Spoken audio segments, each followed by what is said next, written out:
Presidente, nós vivemos hoje em dia o pior momento no meu entendimento, da nossa diplomacia, né?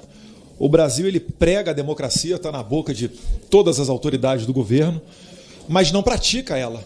A gente estava tratando aqui do tema da Venezuela, um tema crucial, e me desculpe, ministro, mas você consegue ver claramente uma disparidade de condutas, né? Israel se defendendo de terroristas, o Brasil vai e chama o seu embaixador de volta. Da Venezuela, tenta ali reatar as relações diplomáticas como se tivesse ocorrido algo normal. Nós tivemos uma eleição roubada na cara de pau, debaixo da barba de todo mundo. Todo mundo viu aquilo dali. E seria curioso, se o Lula não tivesse se acidentado, conforme ele alega, e saiu na imprensa, se ele tivesse se encontrado com Maduro, né, lá na Rússia. Eu queria queria ter a oportunidade de assistir esse diálogo entre os dois, porque o Maduro foi cobrar publicamente o Lula.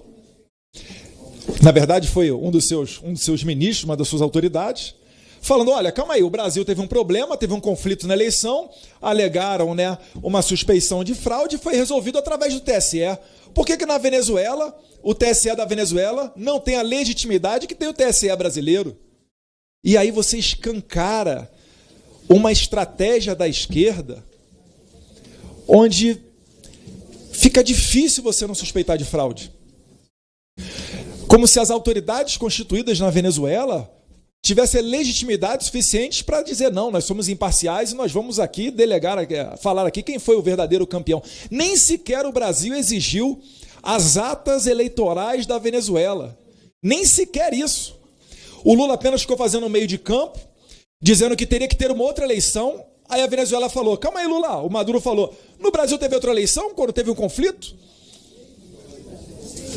E aí você escancara toda essa podridão. O Brasil está se unindo à escória do que há de pior no mundo. Ministro, é inimaginável que o Itamaraty não tenha informações da presença do Hezbollah, Tarek al-Saimi, troca de prisioneiros. O Alex Saab, que há um tempo atrás voltou da prisão dos Estados Unidos, teve troca por 10 presos americanos na Venezuela. Não achem que essa conduta de fraqueza e baixa moral dos Estados Unidos seguirá com Donald Trump. Ocorrerá uma mudança muito grande nesse tabuleiro da geopolítica que já começou. Em 12 horas o Hamas pediu trégua, quer cessar fogo, fim da guerra, depois da eleição do Trump. O Putin falou que está pronto para sentar e negociar a questão da guerra da Ucrânia. O Xi Jinping falou que espera uma convivência pacífica com o governo Trump. E aí a gente vem para o Brasil e enxerga o Lula, dias antes da eleição, falando que a eleição do Trump significaria uns Estados Unidos, uma nova face do nazismo e do fascismo. Eu fico, meu Deus do céu, será que o Lula ainda está acreditando que ele vai resolver problemas de guerra tomando uma cervejinha, como ele falou durante a campanha eleitoral, que ele resolveria o problema da Ucrânia com a Rússia tomando uma cervejinha, com Putin e com Zelensky? Eu fico, meu Deus do céu, é inacreditável. Tem uma foto, prezado ministro, não foi Vossa Excelência na oportunidade, da posse do novo presidente do Irã, que está lá sentado um dos ministros e o vice-presidente da República, Geraldo Alckmin, do lado da nata do terrorismo mundial. É a nata, é o líder militar ou da inteligência lá do Hezbollah, do Hamas, acho que tinha até dos Houthis ali, que nada mais é do que o Hamas do Iêmen, e um por um Israel está eliminando. Foi só pisar fora do Catar, inclusive o Catar que tem a maior base americana fora dos Estados Unidos, foi só pisar fora do Catar que Israel foi lá e pimba, um por um. Inclusive, acho que é o emprego mais rápido que existe para você ser demitido na face da terra, é líder do Hamas, seja da inteligência, da ala militar. Esse pessoal aí que gosta de botar bebê em forno, degolar a criança, estuprar e tacar fogo em mulher viva. Isso daí, prezado ministro, é o que o Brasil está se aliando hoje em dia. Será que não causa indignação no Itamaraty? Será que não causa revolta? Porque, prezado Hélio, dos brasileiros certamente causa.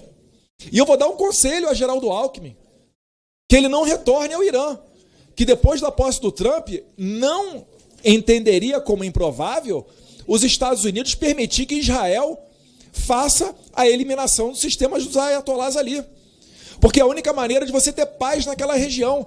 Já foi tentado negociação, já foi tentado vários métodos de não agressão, e o Irã continua com o seu programa nuclear, inclusive com a ajuda do Brasil.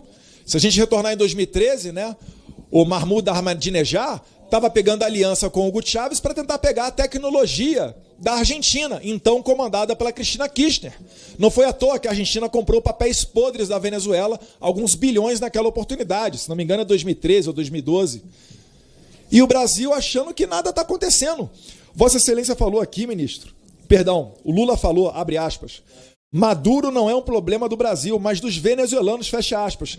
Meu Deus do céu, a gente tem a maior crise migratória da história da América Latina. Mais pessoas saíram da Venezuela do que os refugiados da guerra da Ucrânia. E o presidente fala que não tem problema nenhum, que isso é um problema dos venezuelanos.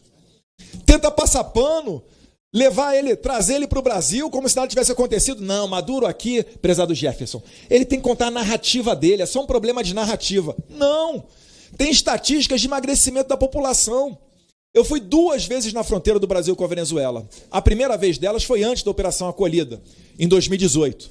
Peguei o carro e ia parando, porque tinha uma peregrinação de venezuelanos que iam de Pacaraima até Boa Vista, andando 200 quilômetros em 3 dias, porque não tinham dinheiro para pagar um ônibus, que deveria custar ali na faixa de 30, 40 reais.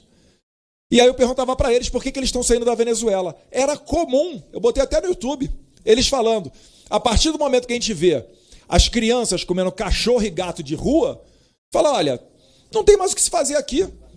A maioria deles, homens em idade adulta, 20 a 30 anos, querendo cruzar a fronteira para trabalhar e mandar dinheiro para sustentar sua família lá. Esse é o sistema que o Brasil está se aliando. Ministro, eu não consigo entender com que razão o Brasil ainda faz esse tipo de coisa. A eleição, Vossa Excelência falou do Guaidó. Guaidó foi, o que, segundo a Constituição venezuelana, permitia chegar naquele momento para ser presidente. Mas faltava o quê? Faltava a força. Por quê? Porque Maduro já tinha, junto com Hugo Chávez até no passado, desarmado a população venezuelana.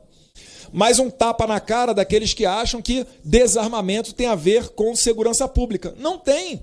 Tem a ver com o controle da sociedade. Botar a população de joelho para comer gato e cachorro de rua. Ou assistir os vídeos do YouTube do pessoal com tarrafa caçando pombo nas cidades. E aí não tem poder de reação. Por quê? Porque o Maduro ele já importou. Certa vez o Hugo Chávez importou mais de 100 mil fuzis AK-47 e distribuiu para os coletivos dele. Tá registrado lá no livro Hugo Chávez, o Espectro, do excelente jornalista Leonardo Coutinho. Isso daí é para que serve o desarmamento. Então lá você tem o coletivo, você tem os Wagner, que são os mercenários russos, você tem as Vespas cubanas, você tem o Hezbollah, você tem interesses chineses, vocês têm a Farc, o ELN, é toda a escória do mundo está ali, mas isso parece não ser suficiente para o Brasil tomar, desculpa aqui, ministro, vergonha na cara e romper relações com aqueles países, com aquele país.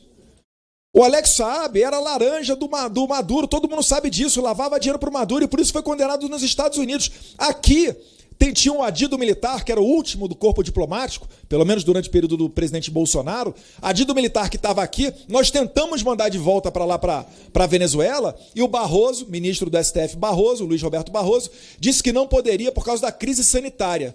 O que tem a ver uma coisa com a outra? Até nisso veio interferir a Suprema Corte. E aqui, encaminhando para o final nesse tempo que me resta, o Macron vem ao Brasil, dá a mãozinha para o Lula, tira um par de fotos, porque ele tinha destruído a relação lá com o Níger. O Níger não ia mandar mais o urânio que a França queria, e 70% da energia da França é energia nuclear, que vem do urânio. Aí o Macron vem aqui, eu achando que ia pelo menos ocorrer uma transferência de tecnologia. Não. Ele fala, Brasil, estou fora de tecnologia, eu quero só matéria-prima. Colonizados. Vamos ser a extensão da Guiana Francesa para o Macron, que já não tem muita moral lá pela França. E aqui no final, agora puxando aqui para a eleição do Trump, que muita coisa já está mudando no mundo. Tenho receio pelo futuro econômico do Brasil, ou das relações diplomáticas brasileiras, se o Lula continuar recebendo navio de guerra iraniano sancionado pelos Estados Unidos. O mundo inteiro se aproveitou da fraqueza do Joe Biden. Até mesmo a esquerda derrubou ele e, sem sequer prévias, que é algo tradicional nos Estados Unidos, lançou a Kamala Harris para concorrer à presidência da República. O Biden talvez nem saiba que ele já está indo para o final do mandato dele. Não esperem que que um governo Trump venha a ter esse mesmo tipo de conduta de fraqueza. A retirada das tropas do Afeganistão foi só o começo. Depois disso vieram, né, a guerra aí do Hamas com Israel, a China fazendo exercício lá para cima de Taiwan, Coreia do Norte fazendo ensaios com seus mísseis dentro do mar do Japão. O mundo virou uma bagunça. A Venezuela até chegou a se assanhar para tomar o Essequibo, talvez até passando por dentro do território brasileiro, uma preocupação que os militares me trouxeram. E o Lula falando do fim do padrão dólar.